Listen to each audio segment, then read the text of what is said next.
بسم اللہ الرحمن الرحیم۔ السلام علیکم۔ آپ دیکھ رہے ہیں نیشنل اردو ٹی وی۔ میں آپ کے لیے ہمیشہ کی طرح لایا ہوں اسلامی معلومات۔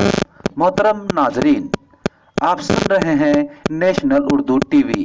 آج تاریخ 10/2/2020 اور اردو تاریخ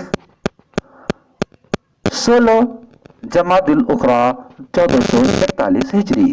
تو چلیے ہم سنتے ہیں اس ماہ کی فضیلت۔ ایک قول کے مطابق 4 جمادی الاخری کو امام شافعی کی وفات ہوئی اور 9 جمادی الاخری میں حضرت سلمان فارسی رضی اللہ تعالیٰ عنہ کی وفات ہوئی۔ 14 جمادی ثانی کو حضرت عبداللہ بن عمر کی وفات ہوئی۔ 14 جمادی الاخری کو امام غزالی کا انتقال ہوا۔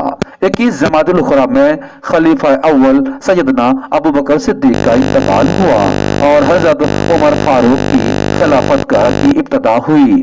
19 جمادی ثانی حضرت امام قرطبی کا وفات ہوا۔ الغرض اس ماہ میں بڑے بڑے اسلامی شخصیتوں کا انتقال ہوا۔ بہرحال انہی میں سے ایک شخصیت اس ماہ جمادی ثانی میں حضرت امام شافعی رحمۃ اللہ علیہ، جن کا پورا اسم گرامی محمد بن ادریس تھا، انتقال ہوا۔ امام شافعی ایک بہت بڑے محدث اور فقیہ تھے اور یہ سب اخلاص و اطاعت، عبادت و ریاضت کی برکت تھی۔ تو چلیے ناظرین، ہم بات کریں گے اخلاص پر اور عبادت و ریاضت پر جمادی ثانی کی مناسبت سے۔ چونکہ امام شافعی بہت بڑے محدث اور فقیہ تھے، امام تھے اور ان کے علاوہ بڑی بڑی شخصیتوں کا تعلق اس ماہ سے ہے، اسی مناسبت سے آج ہم بات کریں گے۔ رب ذوالجلال سے کرم کی بھیک مانگتے ہیں اور دعا گو ہو کے اخلاص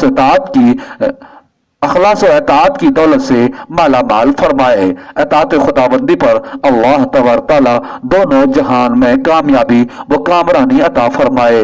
میں آپ کا مخلص دوست، دین کی باتوں کو پہنچانے والا وسیم ندوی۔ محترم ناظرین، آپ سے مؤدبانہ درخواست ہے کہ اگر آپ نے ہمارے چینل کو سبسکرائب نہیں کیے ہیں تو دوستو حسب دستور سبسکرائب کر لیں اور لائک بھی کریں، میں ممنون رہوں گا۔ اگر آپ کو ذی وقار ناظرین ہمارے نیشنل اردو ٹی وی کے ویڈیو پسند آئے تو بیل آئیکن کو بھی دبا دیا کریں، اس سے ہمارا حوصلہ بڑھے گا اور آپ تک دین کی بات پہنچانے کے لیے میں آپ کا معین ثابت ہوں گا اور ہمارے ویڈیو سب سے پہلے آپ تک پہنچے گا۔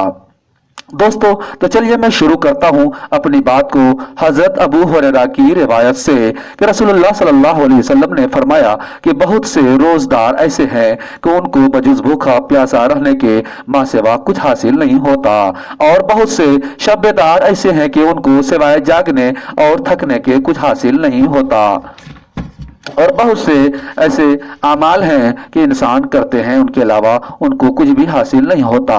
محترم ناظرین، ایمان کے بعد عبادت میں سب سے پہلے اخلاص کا درجہ ہے۔ جتنا اخلاص ہوگا اور پھر عبادت ہوگی اتنا ہی انسان مراتب روحانی میں ترقی کرتا جائے گا۔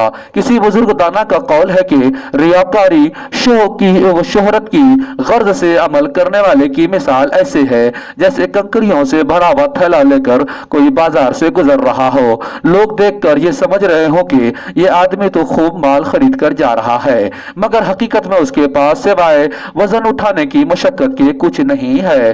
رسول اللہ صلی اللہ علیہ وسلم نے فرمایا کہ تمہارے بارے میں سب سے زیادہ خطرہ شرک اصغر کا ہے۔ مجھے صحابہ نے عرض کیا شرک اصغر کیا ہے؟ فرمایا ریاکاری اور شہرت کے لیے کوئی کام کرنا۔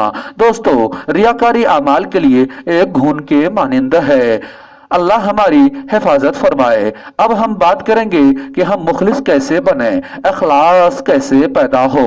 تو آئیے سنتے ہیں ناظرین، انسان کے دو دشمن ہیں جو خطرناک اور اصلی دشمن ہیں۔ نمبر 1 نفس، دوسرا شیطان۔ دونوں کے مکر و فریب بے انتہا ہیں۔ ان دونوں دشمنوں کے مکر و فریب سے بچنے کے لیے اہل اللہ کی صحبت اور مجالس کو لازم پکڑیں۔ اللہ والوں کی صحبت اور ذکر اللہ اور تلاوت کلام اللہ، امر بالمعروف نہی عن المنکر پر عمل پیرا ہوں۔ کسی شاعر نے کیا خوب کہا ہے، صحبت صالح ترا صالح کند، صحبت طالح ترا طالح کند۔ انہی باتوں کے ساتھ آپ سے جدا ہوتا ہوں۔ آئندہ ہمارے ویڈیو کو سننے کے لیے سبسکرائب اور لائک ضرور کر لیں۔ آپ کا دوست وسیم ندوی، شکریہ۔